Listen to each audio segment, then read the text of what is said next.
Olá, um encontro em Itajaí, promovido pelo projeto Meros do Brasil, reuniu vários outros projetos ligados à conservação ambiental no país. Aqui no estúdio, eu converso com a Maíra Borgonha, que é a coordenadora do projeto Meros do Brasil, e também com a Tatiana Neves, coordenadora do projeto Albatroz. Dois projetos importantes de conservação. Para se ter uma ideia, o mero era um peixe aí que está ameaçado de extinção. É isso mesmo, Maíra? Qual é a proposta desse encontro aí, que vocês se reuniram na semana passada com todos esses projetos ambientais, de conservação ambiental? Bom dia. A intenção desse encontro, que é o terceiro workshop, né, do Projetos Meros do Brasil, é fazer uma formação para a equipe dentro, né, do patrocínio da Petrobras através do Programa Petrobras Ambiental, que é um período de 2 anos e o projeto é contemplado. E dentro da atividade de formação, nós propusemos que outros projetos de conservação, né, 8 dos principais projetos de conservação do país, viessem e relatassem suas experiências, que a gente pudesse trocar ideias e aprender um pouquinho com a experiência desses projetos. Então, nós tivemos 2 dias de palestras e de troca de experiências e de possibilidades de parceria, né? Troca de informação e possibilidades de parceria. Bom, para quem não conhece o mero, né, aqui a gente tem algumas imagens do mero. Creio que muitos pescadores já conhecem, mas a população muitas vezes não conhece. É um peixe realmente que é ameaçado de extinção, né? Vocês têm o projeto Meros do Brasil há bastante tempo.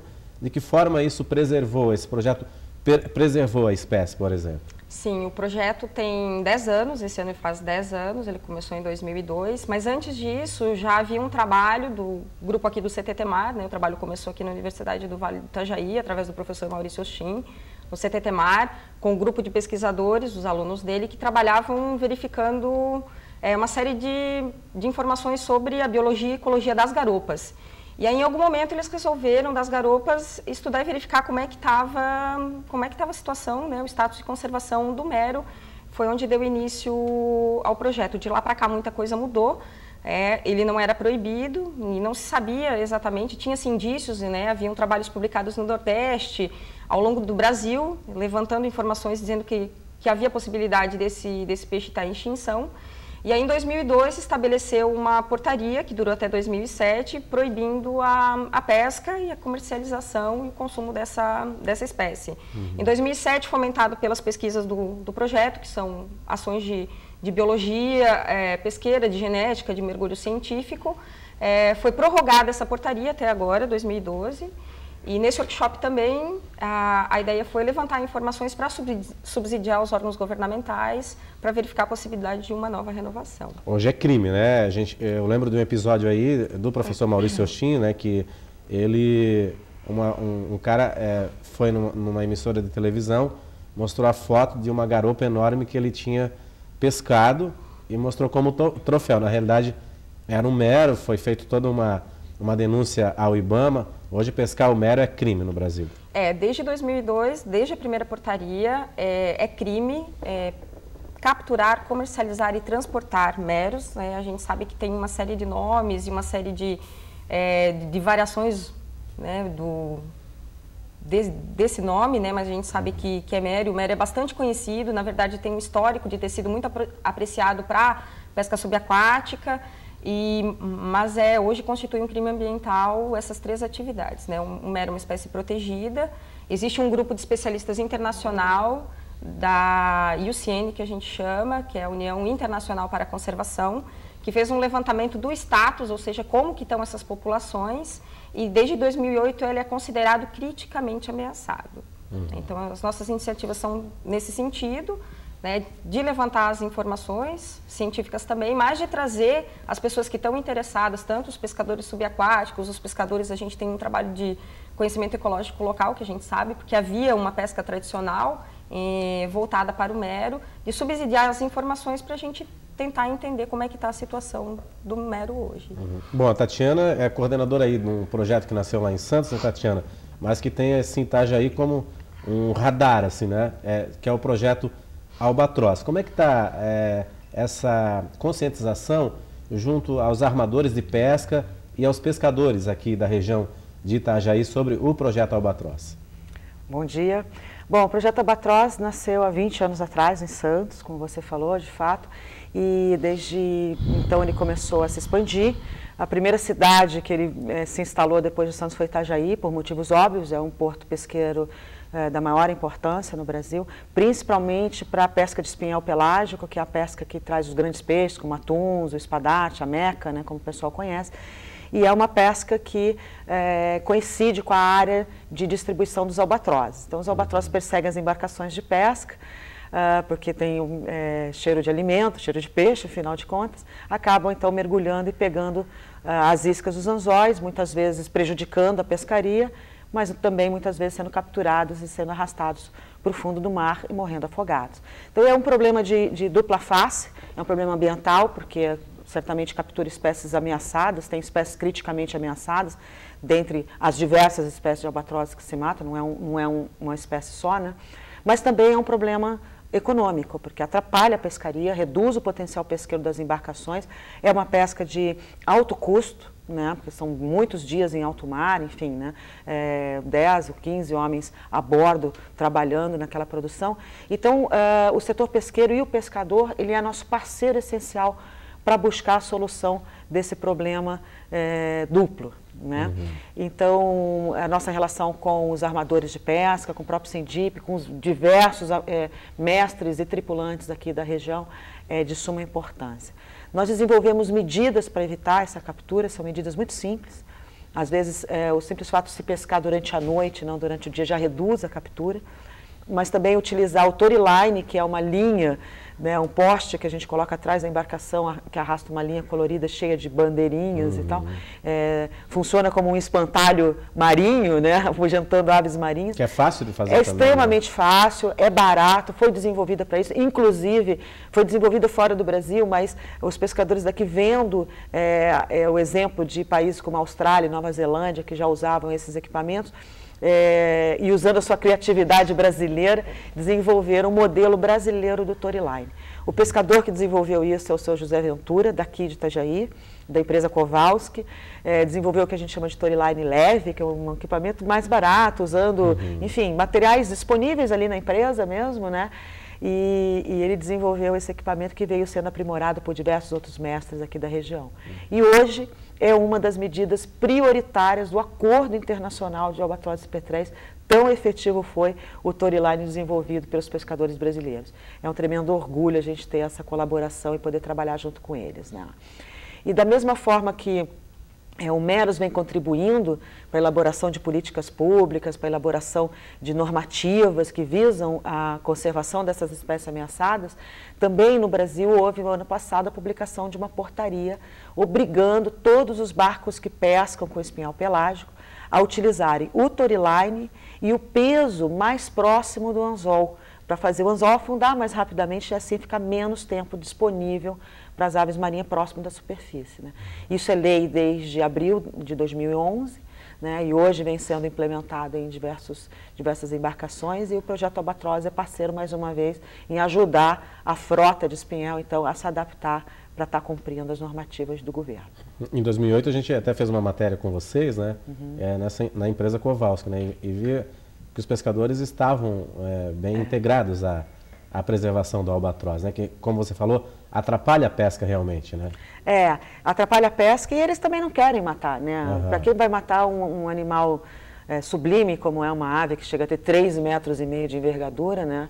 É uma ave que acompanha o pescador, né? Ele é pescador também, né? Se a gente for olhar de perto, são também pescadores, então são colegas de trabalho, veja bem. Estão aí convivendo, né? E os pescadores que passam praticamente a vida no mar, muito menos em terra do que no mar, né, são seus companheiros. Então, não faz sentido mesmo para o pescador matar uma ave que não tem nenhum interesse comercial, muito pelo contrário, né? Então, é muito bacana a gente poder ver o pescador vibrando nesse sentido. Por exemplo, ontem mesmo ligou um pescador, ele estava no meio do encontro com Meros, né, compartilhando aí essa experiência maravilhosa da rede Meros. Hoje é uma coisa incrível, né? Nasceu aqui na Univale e está aí borbulhante por diversos estados do Brasil. E no meio da reunião liga um pescador, fala, olha, poxa, Fabiano, né, que é o nosso coordenador técnico, eu estou aqui, acabei de ancorar e tal, poxa, você não vem aqui me ajudar a colocar o storyline? Ah, que gostoso, né? Então, quer dizer, você vê que as pessoas realmente se preocupam, não só com a produção, né, com dinheiro no bolso, aquela coisa, não, tem toda uma preocupação ambiental e isso é muito bom de ver. Pois é, assim, são projetos que se completam, né? Você falou assim, do estudo do peso do anzol, né? E, sim, a ciência colaborando aí para a preservação ambiental, como sempre, conscientizando esse tipo de pescador que ligou, né, que está preocupado, assim. São projetos que se completam e essa é a intenção desses workshops feitos pelo Projeto Meros do Brasil? Sim, não existe uma receita de bolo para a conservação marinha, mas existem as experiências, né, de projetos que já, né, no caso do projeto da Tatiana do Albatroz, que já estão há muito mais tempo trabalhando com conservação marinha e que estão bem instaurados e estão efetivamente funcionando. Então, a ideia dessa troca de experiências é a gente criar um fortalecimento para trabalhar, não apenas porque são projetos que têm características semelhantes de patrocínio, porque trabalham com conservação marinha, mas criar uma rede de força e de apoio para entender o que acontece no cenário brasileiro, no cenário catarinense no momento atual, né, com todas as modificações, alterações do litoral brasileiro, com as preocupações de conservação, com a atividade pesqueira e principalmente com a... Levar informação para as pessoas, né? Fazer com que elas conheçam, com que elas se aproximem dessas espécies, porque a gente não trabalha, na verdade, só com o mero, por exemplo. O mero é o nosso emblema, né? O albatroz é o emblema, exato. O golfinho é o emblema, mas a gente trabalha esses ícones que a gente chama de espécie bandeira para levantar a questão toda da conservação marinha. Então, hoje é impossível você pensar nela sem trabalhar com as pessoas, sem trabalhar linhas de educação ambiental, de comunicação ambiental. Santa Catarina, dentro do Meros, hoje vive um momento muito importante, porque antes a gente tinha um trabalho só de biologia e de ecologia. Hoje nós temos a gestão desse projeto dentro do Laboratório de Educação Ambiental, através do professor José Matarese, e um grupo trabalhando junto com ele para fomentar o que a gente chama de unidade móvel, que vai ser, na verdade, um carro, uma van, equipada com técnicos... formados especializados em educomunicação, que vão percorrer o litoral brasileiro, indo às comunidades, levando essa mensagem. Então, hoje é impossível você pensar em conservação marinha sem pensar em levar informação de qualidade a essas pessoas também. Ok, a gente vai fazer um rápido intervalo, daqui a pouco a gente vai voltar a conversar com a Maíra, do Projeto Meros do Brasil, com a Tatiana, do Projeto Albatroz, mais um pouquinho sobre essas questões de preservação ambiental. Um instante só.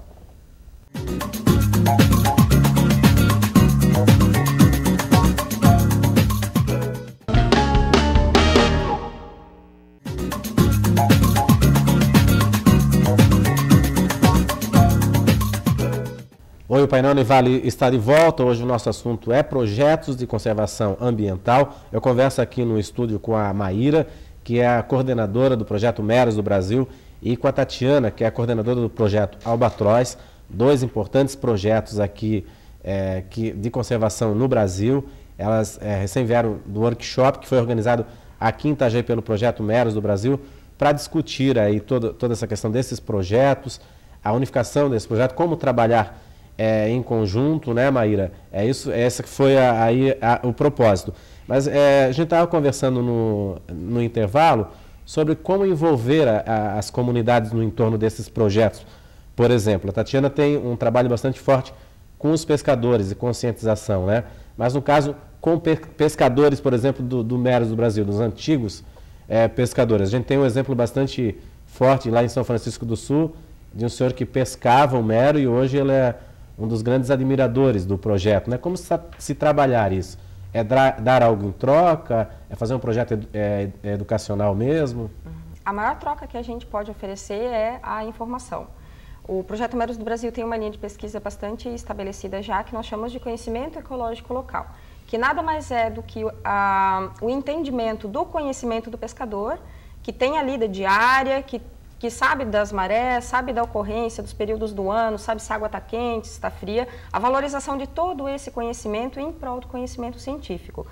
Então, o que a gente tem feito é se aproximado dessas pessoas, né, levado informações sobre conservação, e eles têm nos trazido várias informações de ocorrência, de locais de mero, de como os ambientes eram no passado, o que mudou, o que pescava, o que não pescava. Então essa é a nossa principal linha de aproximação com essas pessoas, né? Que na verdade a troca ela não precisa ser material, né? Você pode dar uma camiseta, pode dar um boné, pode dar, mas a principal troca que você faz com eles é a valorização desse conhecimento, é trazê-los para perto desses projetos, explicar quais são os objetivos ou a forma que você vai trabalhar e principalmente utilizar a informação que eles têm disponível do ambiente que eles vivem, do ambiente que eles trabalharam a vida inteira, para tornar ele um parceiro. Quando ele entende o propósito da conservação marinha, eles, sem dúvida, viram um aliado. Então, a gente não tem... O Projeto Meros do Brasil, ele não é fiscalizador. Nenhum dos projetos tem a função de fiscalização. A gente trabalha levando conhecimento, pesquisando e levando informações, sim, para subsidiar os órgãos que são responsáveis, né, pela fiscalização ou pela normatização ambiental no Brasil, IBAMA, ICMBio, né, cuidado com as unidades de conservação. Mas a gente tem mais a função de levar a informação, de trocar a experiência. A gente havia comentado a questão de você chegar em algum lugar e ver as pessoas tão carentes de tudo, né? Ao longo do litoral brasileiro, ao longo do Brasil inteiro, às vezes você chega num lugar, as pessoas não têm as mínimas condições de saneamento básico. Como é que você vai falar de conservação marinha para essas pessoas? Às vezes a gente faz mais do que isso, às vezes a gente leva informações básicas de como elas se organizarem socialmente, como elas reforçarem as suas bases organizacionais para acessarem recursos, para acessarem benefícios também. Então, a gente, além do nosso papel ambiental, a gente tem um papel social muito forte também, porque a gente se aproxima dessas pessoas e dá visibilidade para elas, tira elas dessa invisibilidade. Pois é, Tatiana, e graças a esses projetos, né, essas iniciativas aí que nascem dentro das universidades ou nascem dentro de ONGs, né, é que se pode preservar, né? Hoje vocês estão ligados ao projeto Petrobras Ambiental, que é uma das maiores fomentadoras desses projetos, né? Como é que se faz para captar recursos para um projeto como esse, por exemplo? Bom, esse é o desafio, né? Porque assim, a gente nasce com aquela vontade de trabalhar, a gente enxerga um problema ambiental, por exemplo, o Meros que chegou aí às vias da extinção, os albatrozes que vêm sendo mortos e também ameaçadíssimos, enfim. Então você fica com aquela vontade de trabalhar e resolver o problema. Mas isso não basta, você tem que ter a sustentabilidade institucional, você tem que se organizar institucionalmente, você tem que buscar sustentabilidade para poder fazer um trabalho de longo termo e, inclusive, envolvendo todas as outras questões, como a Maíra colocou. A gente não trabalha só com questão ambiental, a gente tem toda uma preocupação social e até mesmo política, né? A gente tem o papel de subsidiar, né, as tomadas de decisão, enfim, né? Às vezes até extrapola os limites nacionais. Recentemente a gente aportou todas as nossas informações de pesquisa feitas no Brasil nos fóruns internacionais de manejo de pesca. Então, enfim, isso não pode ser feito a curto prazo, isso tem que ser feito, isso é um trabalho permanente, né? A própria educação ambiental, você não vai lá dar uma informação e vai embora, isso não é assim, né? É uma coisa permanente, você tem que estar lá o tempo inteiro, as pessoas trocam de lugar e você tem que estar ali trabalhando com isso. Então, esse é o grande desafio do terceiro setor, que a gente chama, né? Que são as ONGs que se organizam para tratar questões ambientais, sociais, enfim. Então, captar recursos é uma coisa que a gente tem que colocar no currículo das universidades, isso, né? A gente tem que ser treinado para fazer isso, porque a gente aprende na raça, na verdade, né? E isso é uma coisa realmente muito complicada. A Petrobras tem um papel fundamental nisso, sem dúvida nenhuma, né? Tanto o Meros quanto o Albatroz e vários outros projetos, o Coral Vivo, como eu citei, nós entramos dentro de um edital.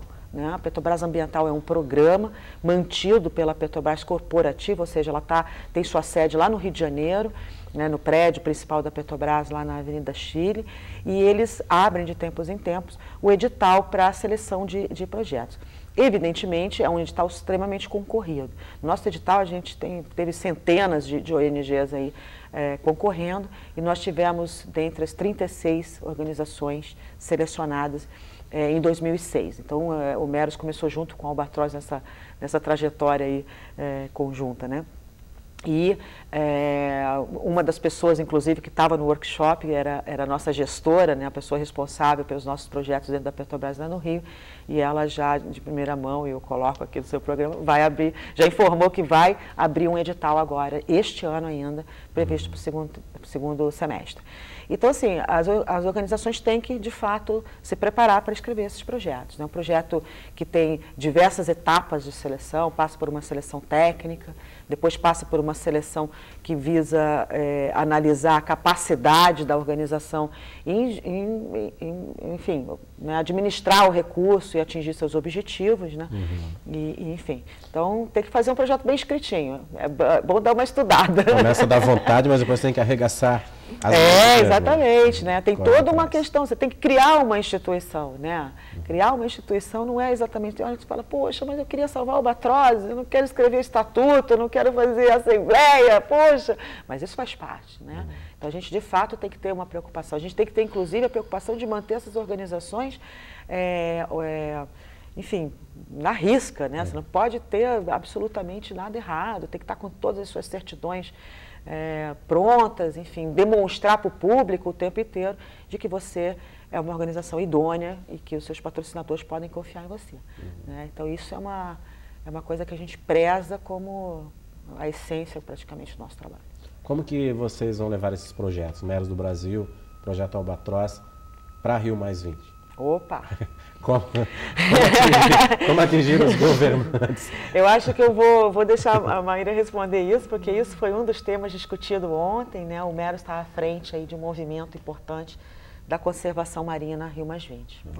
Foi muito interessante você tocar nesse assunto, porque ontem nós tivemos uma discussão dentro das parcerias da tarde, como se organizar para ir para Rio+20. Né? Rio+20 é um momento muito importante, porque ela traz um histórico, né? Não só dos movimentos sociais, mas da formação da educação ambiental e da mudança de um paradigma todo, né? Da humanidade, né? Que é mudar o modelo de desenvolvimento, ou seja, quando a gente olha para frente, que tipo de desenvolvimento que a gente vê.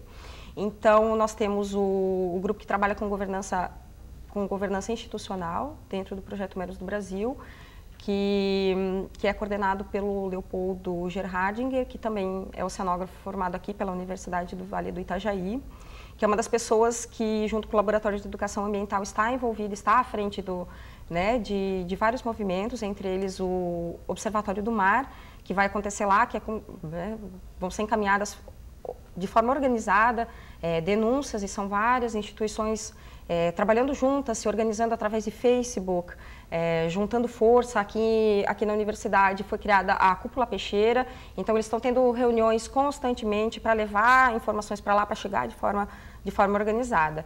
A participação ela vai se dar em 2 momentos, ela vai se dar primeiro na Cúpula dos Povos, que é o evento pré-Rio+20. Então, nós estamos indo lá com grupo, com estrutura, provavelmente vamos unidos como projeto, mas mais do que apresentar, a gente vai ver o que vai ser oferecido, né, nessa Rio+20. Ela é um momento muito importante, um momento ainda em processo de articulação, e o pós-Rio+20 talvez seja mais importante do que o próprio evento. Assim como foi da Rio 92, né? Exatamente. Vários projetos nasceram depois da Rio 92. Né? Então, estar presente e ver o que vai acontecer naquele momento, vai ver quais vão ser as proposições e os encaminhamentos, porque a gente faz a nossa parte. A gente faz a conservação, a gente se mobiliza, mas a outra parte toda, que é a governamental e econômica, vai dar determinadas respostas. Então, se alguém tiver interesse, quiser acessar, existe um grupo que é o Cúpula Peixeira, que vai estar organizado aqui, vocês vão encontrar maiores informações lá também. É importante expor essas ideias realmente, porque são governantes de várias partes do mundo que têm as decisões na realidade, né? Que vão tomar as decisões, né? Sem dúvida. E tem também a importante questão da mobilização mesmo. Né? A gente tem 2 momentos, acho que na Rio+20, né? Um momento mais governamental e um momento dedicado praticamente para a sociedade de uma maneira geral. Né? Então, eu acho que assim, esse pós-Rio+20, ali que a gente vai poder sentir qual foi a capacidade de mobilização desses 2 momentos dentro da Rio+20. A proposta do Meros é de capitanear essa participação, não só do Meros, não só da Rede Meros, mas convidando diversos outros parceiros para trabalhar a questão da preservação dos oceanos nesse momento de mobilização, para mim é de extrema importância. E eu estou, evidentemente, participando, e mais que isso, com uma expectativa enorme de ver isso acontecer e gerar frutos futuros. Ok, vamos torcendo então. Obrigado pela presença de vocês aqui. Muito obrigada pela por oportunidade. expor as ideias aí e desses projetos tão importantes aí para a conservação marinha, né, principalmente. Ok, muito obrigado. Obrigada. O Painel Univale volta amanhã. Até lá.